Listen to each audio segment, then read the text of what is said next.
Bienvenue à la santé publique du conseil d'administration de la STO. Alors, sans plus tarder, merci. Sans plus tarder, je vais céder le micro pour la lecture de l'ordre du jour à M. Vizina, qui est notre secrétaire corporatif et responsable de la santé.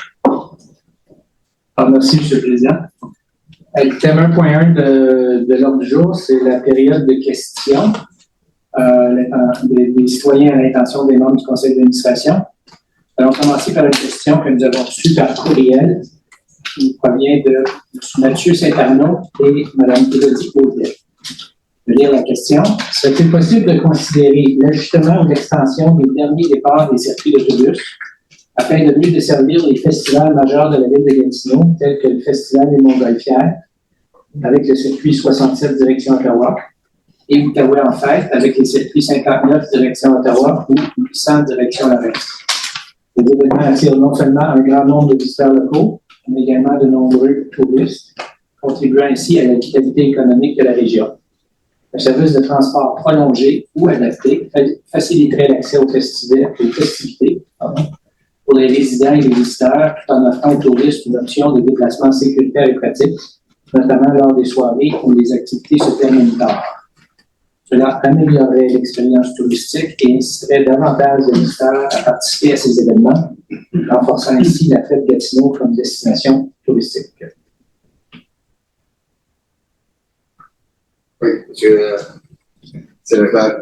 Oui, d'abord, je vous remercie de votre question. Vous avez de très bons éléments, puis une très bonne réflexion également. Ça fait partie de la mission de la STO de servir aussi la population là où les gens se divertissent. Donc, ça fait partie de notre offre de service. Pour pouvoir offrir une offre codifiée, en fait, c'est l'intention qu'on a d'offrir, de codifier nos services dès 2025. Ça inclut également là, les événements qui ont lieu à Gatineau. Pour pouvoir le faire, on a besoin d'avoir les ressources requises. Donc, dans les dernières années, c'était l'enjeu, le manque de ressources. On a eu un plan d'embauche qui fonctionne bien cette année. Donc, ce qu'on va regarder, là, c'est de se libérer de la capacité opérationnelle, entre autres, sur le réseau pour le service régulier, mais également pour l'événementiel. C'est ce qu'on faisait avant la pandémie, avant les enjeux de main-d'œuvre, de pouvoir modifier de service, par exemple, juste pour ajouter des départs plus tard ou lorsque le besoin de demander. Donc, c'est l'intention. Donc, c'est vers ce vers quoi on s'oriente pour 2025. Pas dire à quel moment là, on aura cette capacité-là, mais on en est conscient qu'on veut bien sûr répondre aux besoins des festivaliers et être présent pour l'ensemble des touristes et de la population. Merci pour votre recommandation. Merci beaucoup. Merci. On m'informe également que M. Benoît Pichette-Sarrault, qui est présent dans la salle, aurait une question à l'intention des membres du conseil d'administration.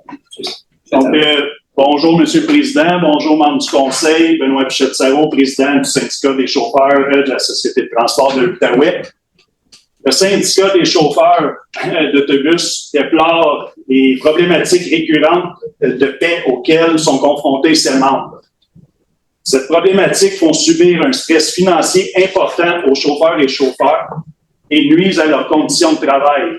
La semaine dernière, 253 chauffeurs manquaient 8 heures sur leur paye.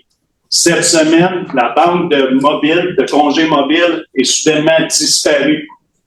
Il est grandement temps pour la STO d'investir dans un système de rémunération fonctionnel. Il est aberrant que la 4e plus grosse société de transport au Québec ait un système de rémunération qui date de 1985. La Ville de Gatineau a annoncé qu'elle augmentera la tarification des usagers de la STO. Elle a également annoncé qu'elle augmentera sa quote-part. De ça va venir un financement supplémentaire du gouvernement provincial. L'équipe syndicale demande donc à la STO de prendre cet argent et de l'investir dans l'infrastructure de la STO, tel qu'un système de rémunération fonctionnel et adéquat, un système de billettique qui intègre les nouvelles technologies de paiement, car le système de billettique date de 1998, et un système de confection d'horaires à jour et performant, car le système en ce moment date de 2013. Ces investissements amélioreront de façon importante les conditions de travail des chauffeurs auxquels je représente, et vont également améliorer l'offre de services pour les usagers de la STO. Merci beaucoup. Bonne fin de journée. Merci, M. Pichette-Sarou. Écoutez, vous avez vu les inconvénients qui ont été causés. Je peux vous confirmer que nous travaillons présentement sur un système informatique au niveau de... On commence avec le système financier. On est en train de tout revoir. Et puis, on a déjà eu une présentation, c'est le mois passé, je ne me trompe pas, sur ce qu'on regarde au niveau du système de perception aussi. Alors, on y va par étapes, mais effectivement, c'est dans les orientations du CA de revoir notre système informatique pour l'améliorer. Alors, soyez assurés qu'on est sur l'amélioration de ces services-là. Merci.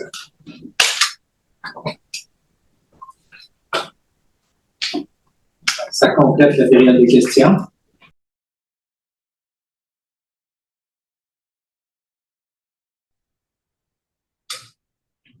Alors, bonjour et bienvenue au point de presse qui suit l'Assemblée publique du Conseil d'administration de la Société de transport de l'Outaouais. Je m'appelle Yannick Boursier, responsable des affaires publiques. Merci d'être au rendez-vous. Sans plus tarder, je cède la parole au président du Conseil d'administration, M. Jocelyn Blondin. Merci beaucoup. Alors, bonjour.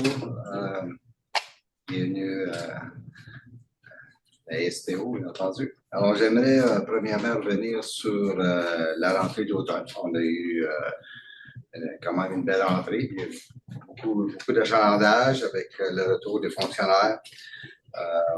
Heureusement, on a procédé à l'embauche de plusieurs chauffeurs qui est venu nous aider à améliorer le service.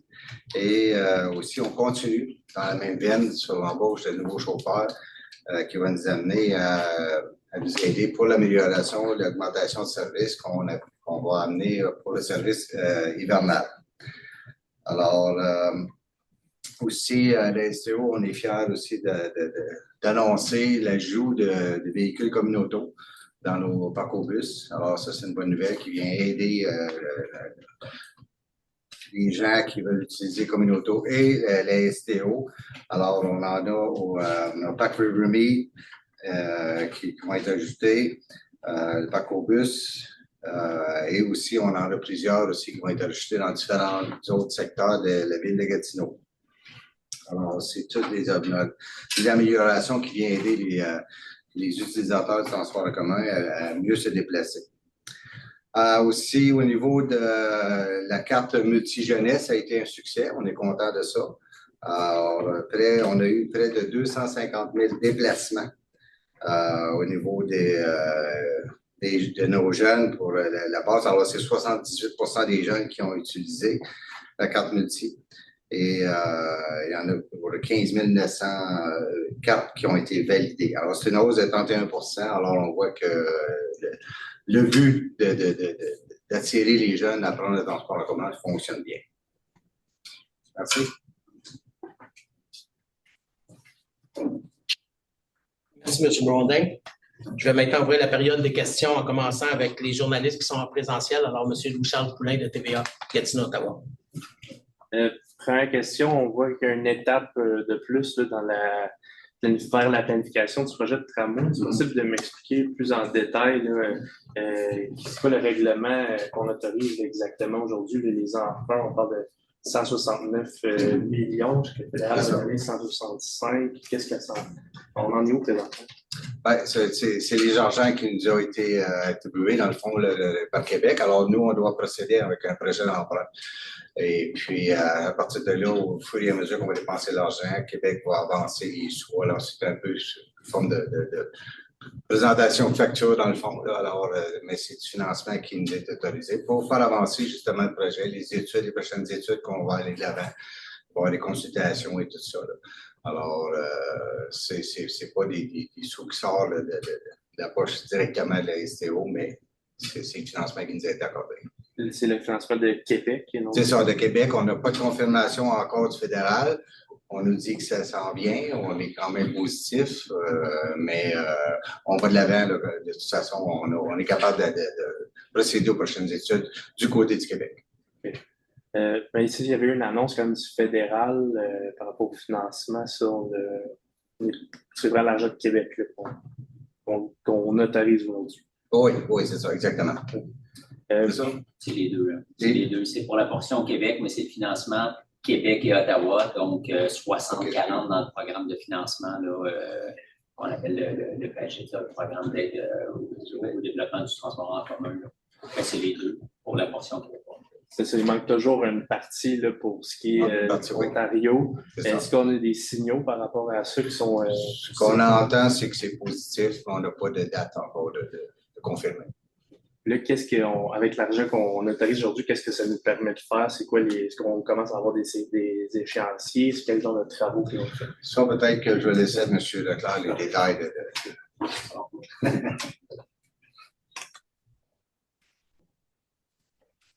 Et donc, en fait, sur ce qui s'en vient, on est en période d'appel d'offres. Donc, pour trouver la firme multidisciplinaire qui va travailler avec nous là, pour l'ensemble des travaux.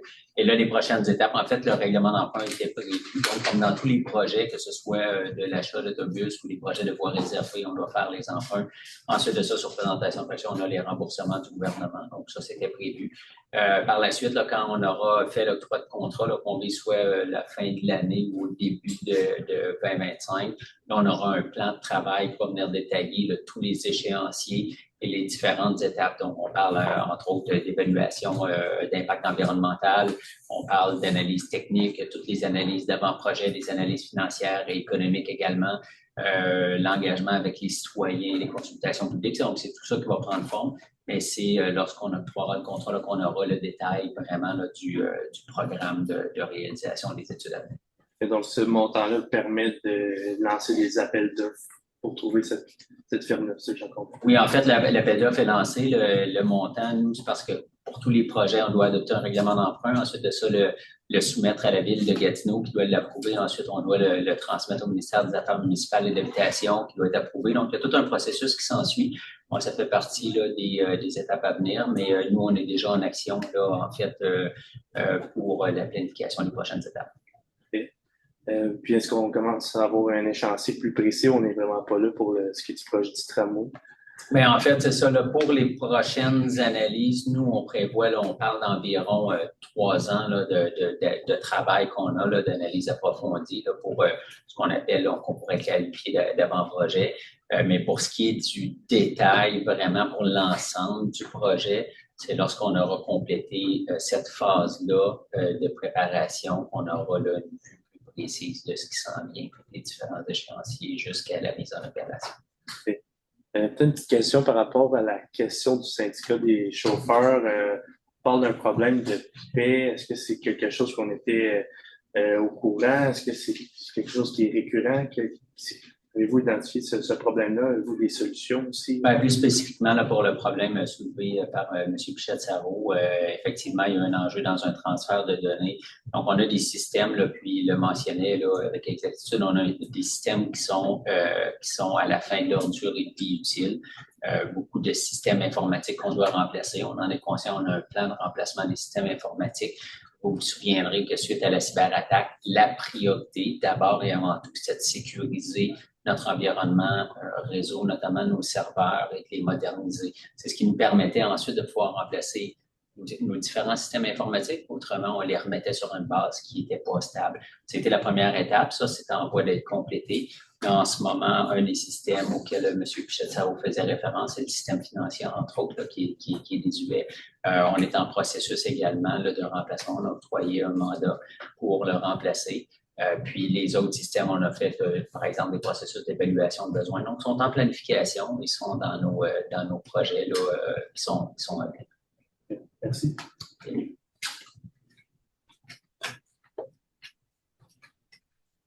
Merci, M. Leclerc. Je vais maintenant me tourner vers la plateforme Zoom. M. Patrick Foucault de Radio-Canada, avez-vous des questions? Oui, bonjour. Peut-être une question de précision sur le règlement d'emprunt qui a été présenté. 169, on est à quelques millions près, là, mais on parlait de 160 millions en juin. Est-ce qu'on a plus d'argent qu'on croyait avoir initialement ou c'est pas une surprise pour vous? Je reviens. Voilà. C'est bon, prenez votre temps. Bon, merci. En fait, on est dans les mêmes montants, donc juste à titre de rappel, pour la portion du gouvernement québécois, c'est 98 millions et la portion fédérale, 65,5 millions. On arrive à 163,5 millions. À ça s'ajoute, nous, qu'on doit considérer dans notre règlement d'emprunt les frais financiers. Donc, c'est les frais financiers de 6 millions qui sont inclus. Il y aura également d'autres enveloppes qui vont venir par la suite dans le projet pour venir couvrir l'ensemble des coûts, donc ce qui est subventionnable, ce qui ne l'est pas. Puis, selon les modalités de programme, il y a des éléments qui sont subventionnables par le fédéral, d'autres qui le sont par le provincial. Mais ça nous permet d'entamer l'ensemble des travaux à venir. Là, donc, on est dans les mêmes eaux. Très bien, merci. Puis je ne sais pas si c'est plus une question pour vous ou pour M. Blondin, mais je sais que, bon, on attend toujours, vous dites que les signaux semblent relativement positifs du fédéral. Vous aimeriez quand une réponse pour la partie ontarienne, considérant toutes les choses qu'il y a à faire, on aimerait une réponse quand, là? Ben, effectivement, là, le plus tôt possible, là, je peux répondre. Je suis encore ici, c'est long de me déplacer. Mais effectivement, là, le plus rapidement possible. Mais nous, on entame les travaux et puis on est confiant. On sait que c'est plus complexe, cette partie-là. Mais on travaille avec l'ensemble des partenaires. Le fédéral est à la table également là, pour au niveau du travail qui a à faire la planification de la suite. Là. Donc, le plus rapidement possible, évidemment. Très bien, merci. Puis une dernière question sur l'intervention de M. Pichette-Sarreau. Vous, est-ce que vous aviez, je ne me rappelle plus combien d'employés il mentionnait, là, je vais retourner réécouter, mais vous, est-ce que vous avez une idée de combien d'employés sont touchés dans vos données à vous, là, avec ces problèmes de paie et de congés? Ben, en fait, je parlais d'environ 250. Là, M. Pichette-Sarreau, ce n'est pas le chiffre exact, là, mais c'est environ 250 là, sur l'élément qui a précisé spécifiquement l'enjeu qui est arrivé là, la semaine dernière où il manquait un 8 heures. Mais effectivement, ça crée, on en est conscient, là, ça crée un stress et c'est pour ça que les gens qui viennent, qui font une prestation de travail, ils ont le droit évidemment à avoir la compensation qui va avec, hein, ça va de soi. On en est bien conscient, on est désolé de ces inconvénients-là. Donc, quand ça arrive, c'est exceptionnel, mais quand ça arrive, on doit mettre en place des mesures là, pour venir compenser le plus rapidement possible, trouver des solutions. La solution à plus long terme, c'est le remplacement des systèmes et c'est ce sur quoi on travaille. Là, puis, on a beaucoup de systèmes à malheureusement remplacés. Là. C'est un peu bien des organisations dans la modernisation, la transition informatique. Donc, on est là-dedans. Là. On est en planification. Puis, je termine là-dessus. Si on ressent le besoin de moderniser, est-ce que c'est parce que des événements comme la semaine passée, on en a eu d'autres récemment? Est-ce que à quelle fréquence est-ce que ça arrive des problèmes comme ça? Non, mais en fait, c'est qu'on a des systèmes qui ont pratiquement 30 ans d'âge. Là, donc, c'est pour ça qu'on a des plus récents, mais en termes de système informatique, l'évolution se fait tellement rapidement qu'on doit avoir un processus de modernisation là, qui est plus rapide et qui est prévu dans le temps. Là. Donc, c'est ce qu'on est à élaborer. Merci beaucoup. Bien. Pas d'autre?